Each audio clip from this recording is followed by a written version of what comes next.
Michael Cohen.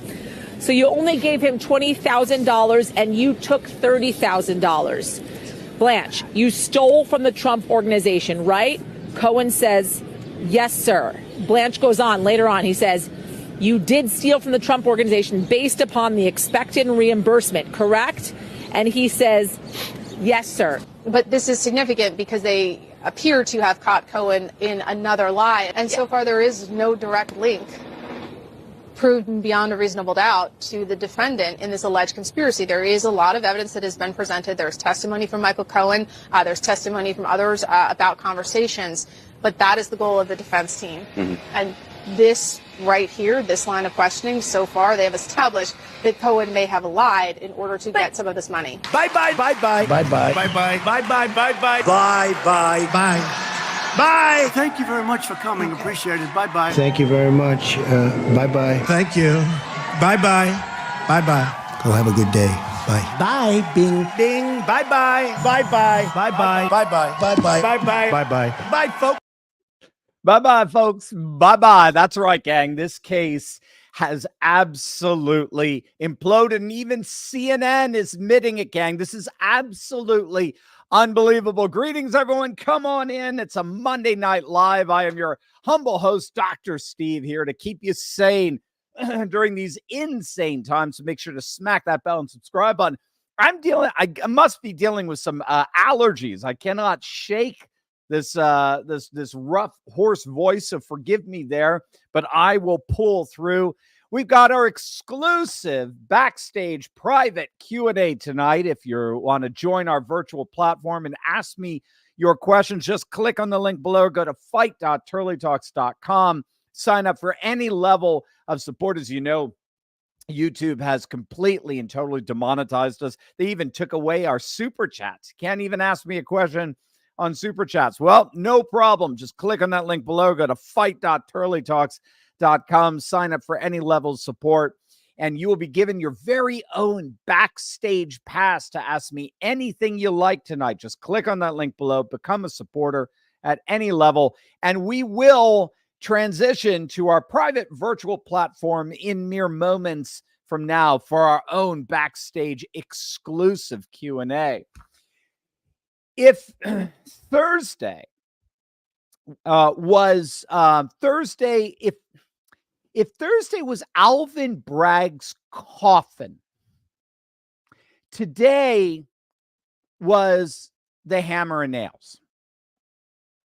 Today was the hammer that nailed this case shut, or as CNN is putting it to change the metaphor, today's Cohen testimony was a bomb that blew up the entire prosecution. Roll it. Use another metaphor. This is a bomb. This is really important. This is a bomb dropped in the middle of the prosecution's case. Two reasons. One, Michael Cohen was stealing from Donald Trump. He was lying to people about what he was doing with money. He pocketed at least the $30,000 by lying to Weisselberg. It's twice, really, by the way, because remember, they double it to avoid tax reasons. So $60,000, which, by the way, this is crushing to the prosecution's credibility, because the prosecution did not ask Michael Cohen about that on direct, and they haven't made him plead guilty to larceny. Which this is. So let's start with that. Look, real quick. The other reason it's so important is the money that Michael Cohen stole from under Donald Trump's nose, by his own admission today, was part of the $420,000 that Michael Cohen was reimbursed for Stormy Daniels. So the heart of the prosecution's case is that whole setup where they were going to repay Michael Cohen $420,000 to reimburse him for Stormy Daniels. That was all done to pay Stormy Daniels. Trump knew it. Trump knew every penny. That's why he's guilty. Now it turns out Trump is getting robbed by his own guy. Yeah, I mean, my question here is, why has no one coached Michael Cohen, or why does Michael Cohen not say, when asked on this on cross, I don't recall? I mean, isn't that kind of the universal? Apparently he does recall, though. He does recall. It's a lie. But Tim, is this? I mean, we've been wondering all along. All you need is one juror to say I have reasonable doubt. What's your assessment of whether or not any reasonable juror would have reasonable doubt based on this information. Well, I think this is significant for reasonable doubt purposes. You now have two major issues. One of the phone calls that wasn't, what he originally talked about, and the calculation of the money that wasn't what he originally talked about. And it's not only, going to his credibility, but it also goes to Alvin Bragg's office's credibility. Because how did they not get this out ahead of time? Exactly.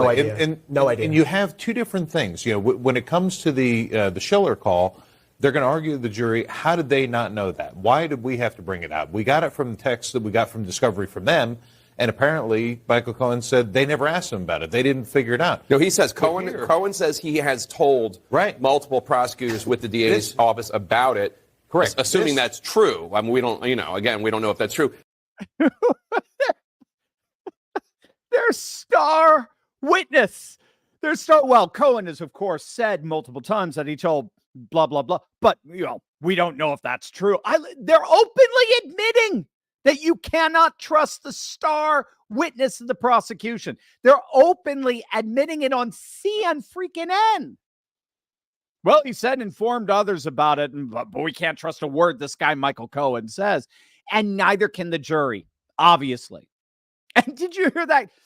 Did you hear that correspondent? Wait, what? Why on earth didn't they coach Michael Cohen to just say, I don't recall? Why didn't Michael Cohen just answer the way every other sleazeball in the swamp answers those kinds of questions? I can't recall. You remember Fauci? Fauci, in one of his depositions, he said, I don't recall, nearly 200 times. That's the classic slimeball response, and the CNN correspondent knows it, and she's in on it. She's all in, and she is beside herself how Michael Cohen did not get coached to answer in the typical sleazeball swamp creature way. Why didn't somebody coach him to avoid answering the question legally? That's why they're so upset here. You see, look, you can see it. And they're so upset here because this was the prosecution's start. This was Michael Cohen finally getting his revenge on his old boss, who threw him under the bus. And in so doing, he was representing the whole of the resistance against Donald J. Trump. This was his moment. This was our moment. We were finally going to get rid of Donald Trump, and he blew it. And twice.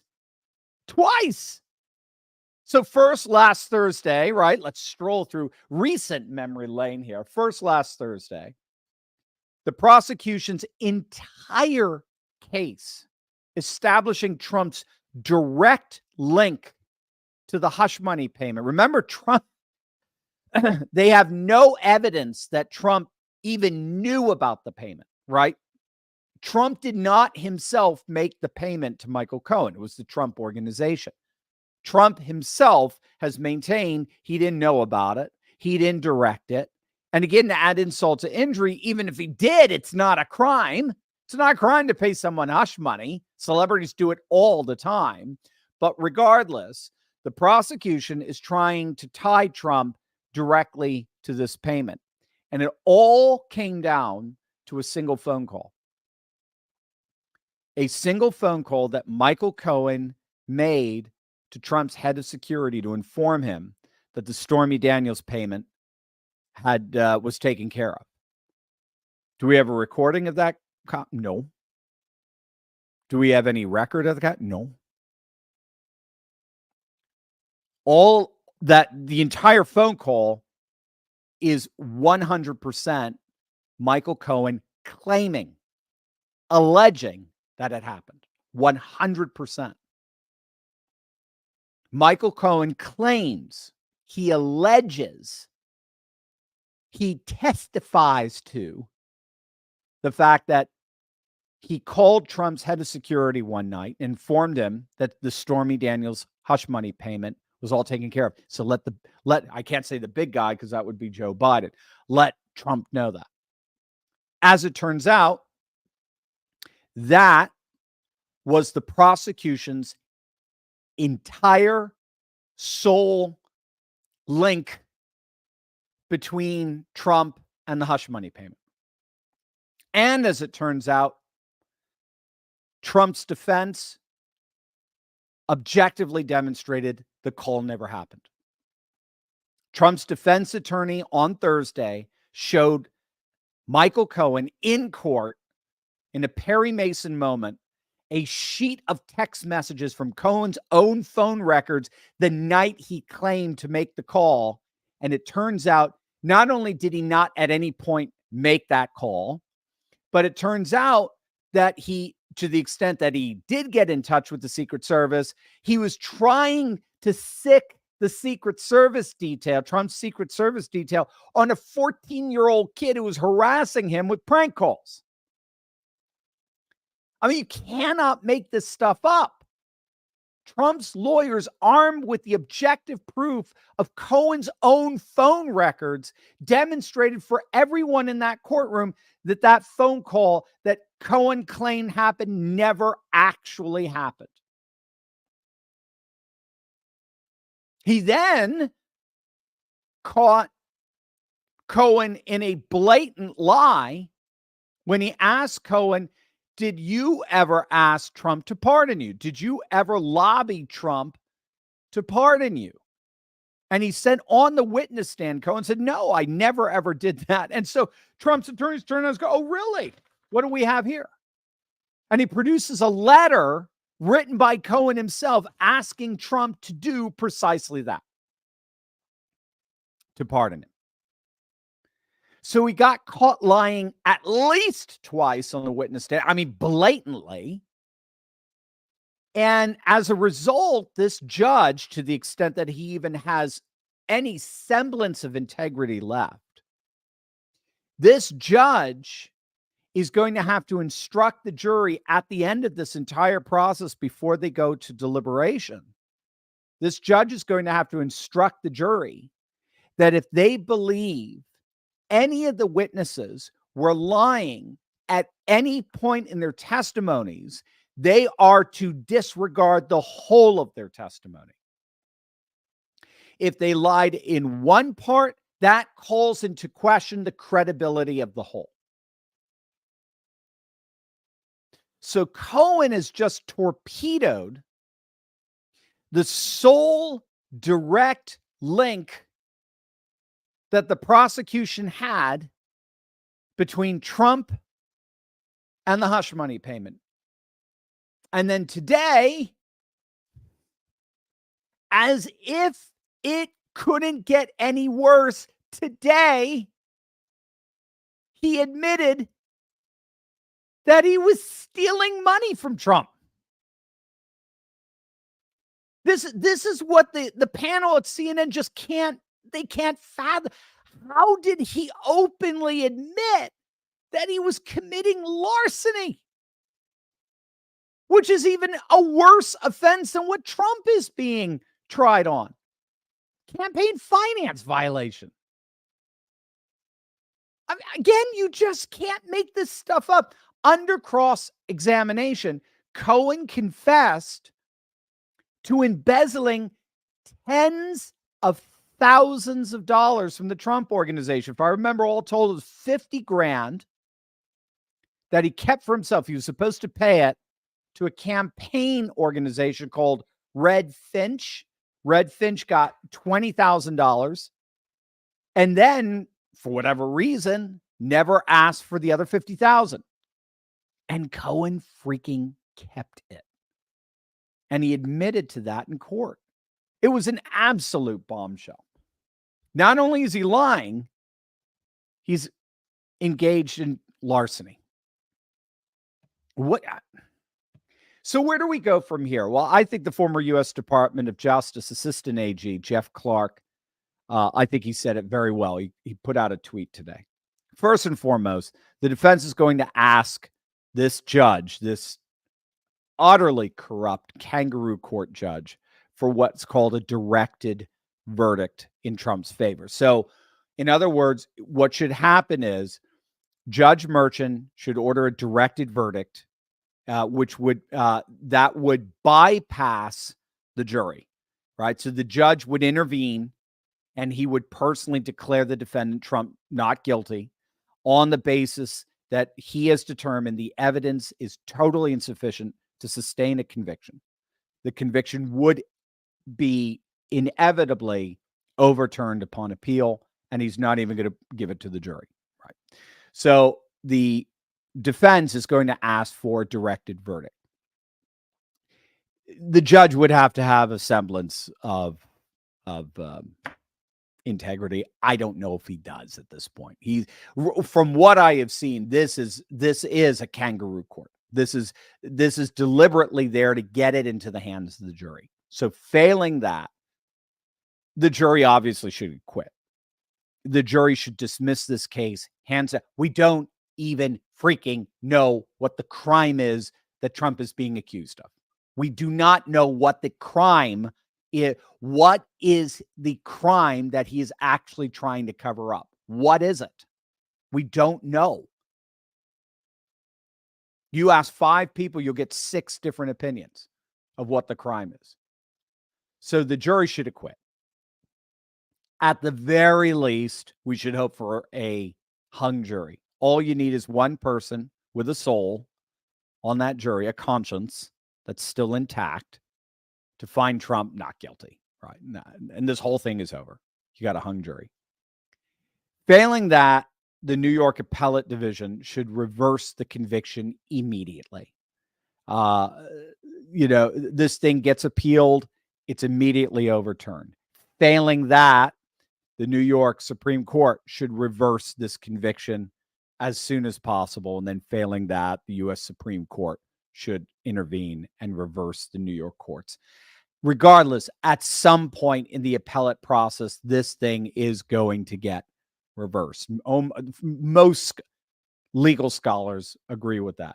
All the Dems are doing, as we all know, is they're deliberately trying to interfere in the election by roughing Trump up enough with female swing voters to keep Biden in the White House. It's not going to happen, but that's all they're trying to do. They're trying to keep him off the campaign trail. They're trying to tar and feather him with being a convicted felon, and they're just going to keep hammering that. And they have polls that they actually believe that show Trump is going to get a popularity hit with that. It's not happening. Trump's poll numbers, we talked about it in today's first video. Trump's poll numbers continue to skyrocket. They continue to go up, and Biden's numbers continue to implode. So, of course, we'll see what happens.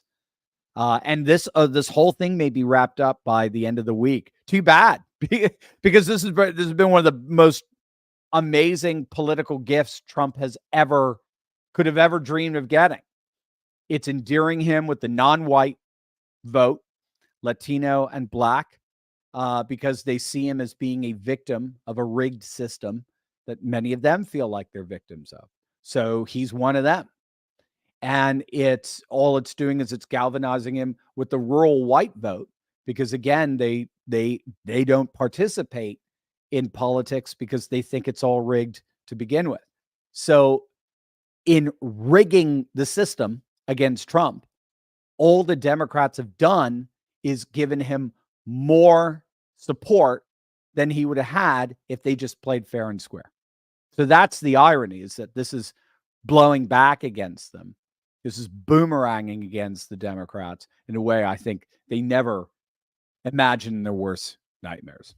We got that and so much more to cover tonight in our Q&A. We're going to move on over to our exclusive backstage virtual platform for that Q&A. So if you want to join us, come on out. You're going to love hanging out with fellow patriots online in our exclusive backstage virtual platform. Just click on that link below. Sign up for any level of support. You'll be given your own backstage pass to ask me anything you like. We also have we're going to just, as you know, we've got our fight.turleytalks.com app that you can download as well.